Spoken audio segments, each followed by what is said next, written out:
Ladies and gentlemen, Elaine May.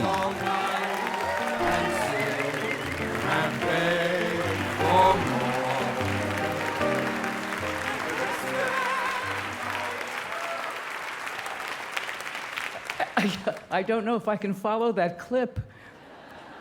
This is a very emotional night for me because 10, 20, 30 years ago tonight, I bought this dress.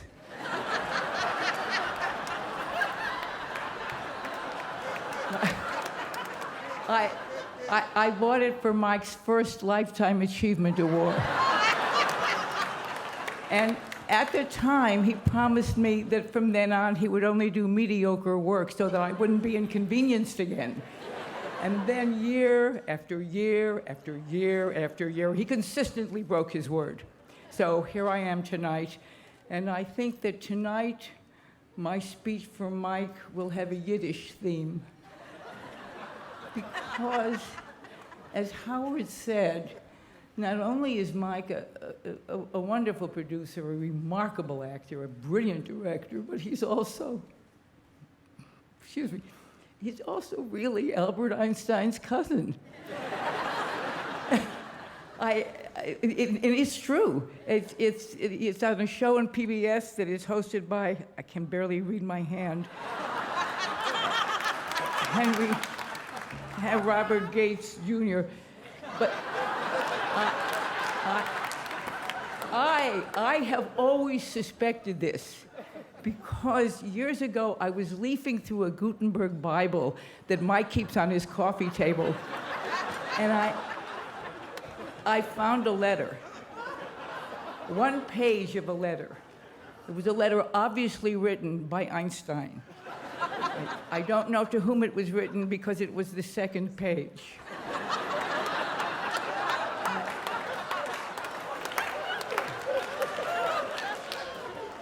I took that letter and a few other little things that Mike will never miss. I have that letter with me tonight. I'm going to read it. I just don't want to take out the wrong thing.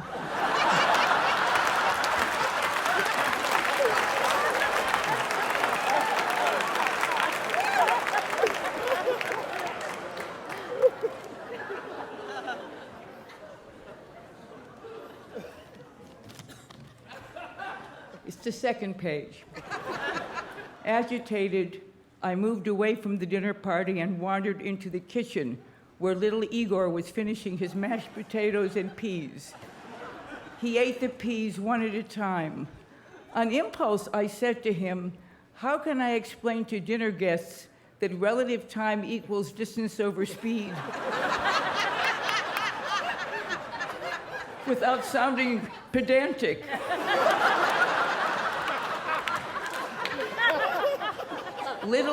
Little Igor paused over his pea. He said, "A mother is forced to send her little boy away. Sitting on the train, the boy is grief-stricken. Suddenly, he looks through the window and sees that there's another train standing still on the track beside his. And a little girl is looking at him through the window and smiling.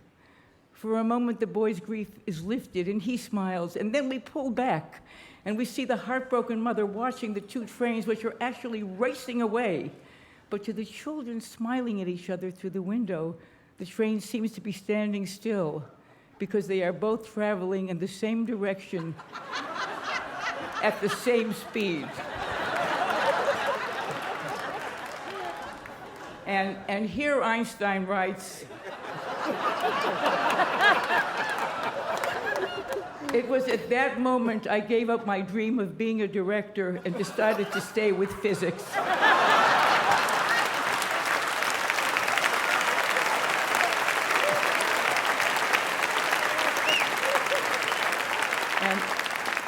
And the last line, I said to the boy, "I had no idea where you were going with that story."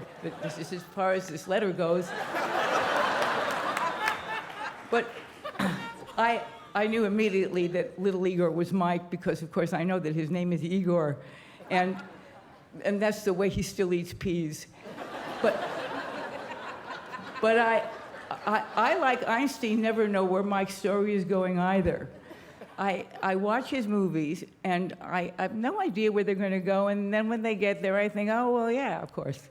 I watched The Graduate kill himself for this girl and then defeat her mother, and then he tears her away from some guy at her own wedding, and then when they're on the bus and he's won, he has nothing to say to her.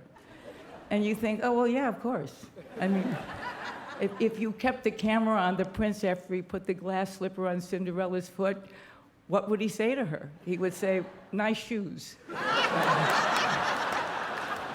But it's, you don't know where carnal knowledge is going because there are no cliches. You can go crazy. Your mind can't drift. You can't get popcorn. You don't know what's going to happen.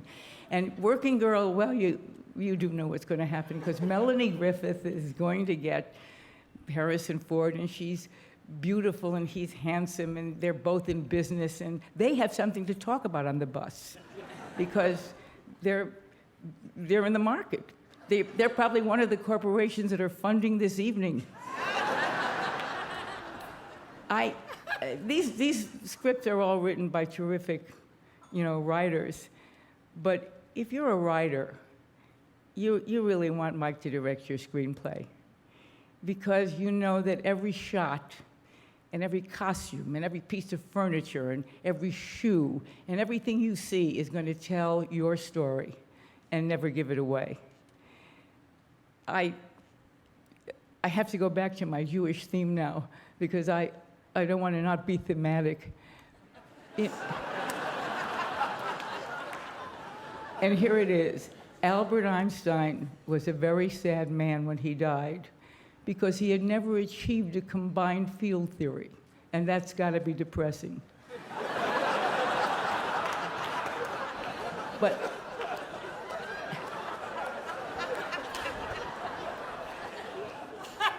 in whatever superstring sixth dimension he may be in, if he's watching the show tonight, I think he'd probably be immensely cheered up to discover that he is Mike Nichols' cousin.